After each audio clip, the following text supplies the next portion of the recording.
Ex Libris, quem recebe a equipe do Luminuras para conhecer sua biblioteca pessoal é o advogado tributarista Dalton Cordeiro de Miranda. Seus autores prediletos são Machado de Assis e Monteiro Lobato. Veja só.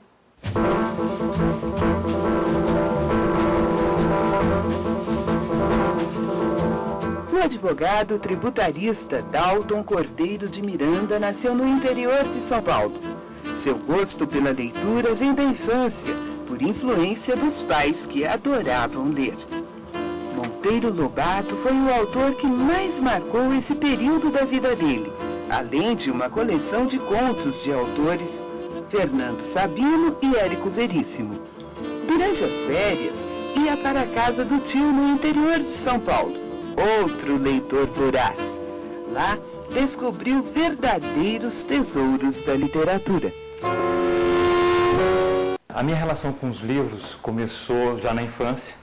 Eu sou do interior de São Paulo e o meu primeiro encontro se deu com Monteiro Lobato.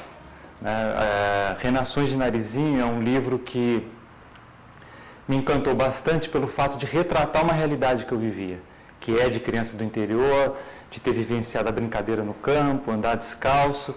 E eu acredito que as crianças hoje em dia têm um pouco mais de dificuldade para enfrentar essa obra de Monteiro Lobato por conta dessa realidade diferente que eles vivem hoje, de internet, televisão, Twitter. Então, talvez o resgate da obra se faça necessário para que eles possam conhecer aquilo que foi uma infância mais pura, mais ingênua, por assim dizer. E eu retomei o contato com Monteiro Lobato com uma coleção que foi lançada pela editora Globo, se chama Monteiro Lobato, que dá nome à obra. O que me encantou mais foi o único romance de Monteiro Lobato, que é do ano de 1926, que é o Presidente Negro.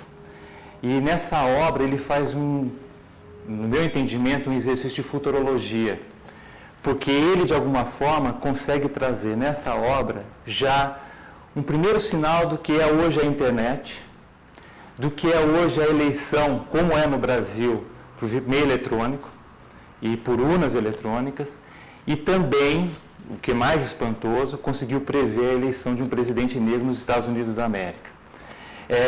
A história se baseia num jovem que conhece um cientista já mais velho, e esse cientista é detentor de uma invenção que é uma máquina do tempo. E o apresenta a máquina do tempo e o faz com que o jovem conheça o futuro. E, quer dizer, o final é bastante interessante porque o garoto também sofre um desencanto com o que ele vê no futuro. Essa obra é uma obra que vale a pena ser conhecida. Outra coisa interessante, outra obra interessante, que foi quando eu retomei a leitura também, por volta dos meus 21 anos, é Rubem Fonseca.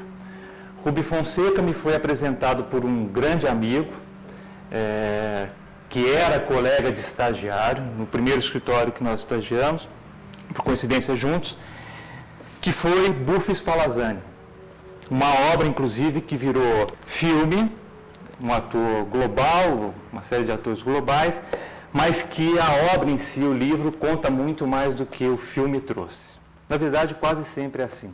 Os livros são muito mais interessantes, muito mais instigantes do que o filme em si. E Rubem Fonseca faz parte da minha coleção. Tem também Agosto, né, que é uma obra bastante interessante, que ele traz um fato histórico, que é o suicídio de Getúlio Vargas. Paralelo a isso, um investigador, que é aquela leitura Rubem Fonseca crua, suja, de delegacia de polícia, fazendo uma investigação paralela ao suicídio de Getúlio Vargas. Também tive a oportunidade de enfrentar aí alguns clássicos, né?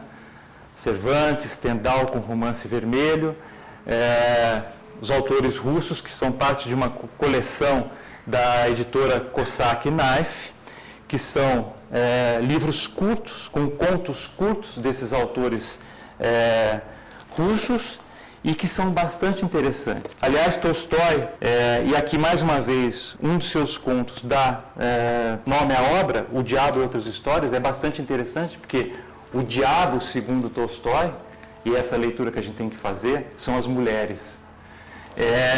E pela seguinte razão, pela capacidade que elas têm de ser extremamente racionais e de como elas podem mudar e fazer a cabeça de um homem. É bastante interessante a discussão travada nessa obra.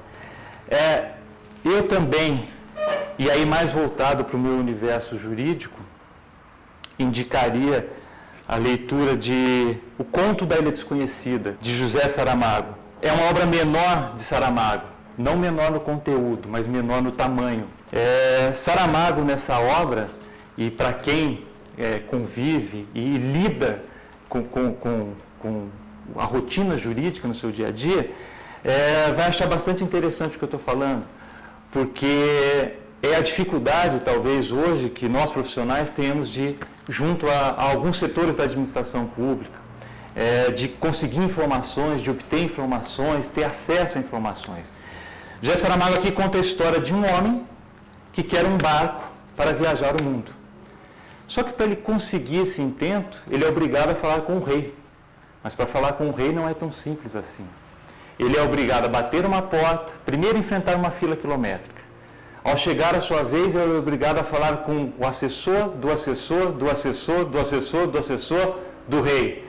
E assim sucessivamente, até que ele consegue, por muita insistência, falar com o próprio rei e consegue alcançar o seu intento.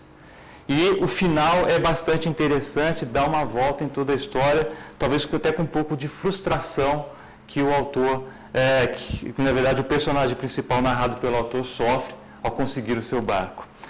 Tem outras obras aqui que são bastante interessantes, que se houvesse tempo eu gostaria de falar para os senhores, mas gostaria de me reportar as duas últimas obras que li recentemente. Uma delas, o nome é Seis Suspeitos, de Vix Swarup. Ele é autor de Sua Resposta Vale $1 bilhão, aquele livro, aquela obra, inclusive, que virou filme e ganhou o Oscar recentemente, de filme internacional.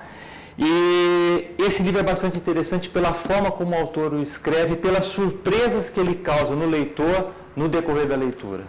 É um livro de fácil leitura, apesar de ser um pouco grande, mas ele consegue interagir bem com o leitor e levar o leitor a insistir no seu caminho para tentar desvendar a solução final, que é totalmente inesperada. Isso pode ficar o registro, que o final assim, é bastante interessante. Na verdade, os 6 suspeitos são apenas suspeitos, como diz o título da obra. E, por fim, depois de muito tempo, retomei a leitura da história do Brasil.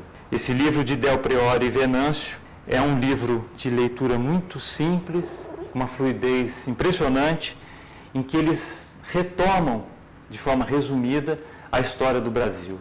E a importância disso me veio da seguinte análise. Um homem que não conhece a história do seu país, talvez não esteja habilitado ou suficientemente preparado para poder analisar, tecer críticas sobre o seu país. Então, a importância de nós conhecermos a nossa história é também de poder participar civilmente de uma forma mais ativa.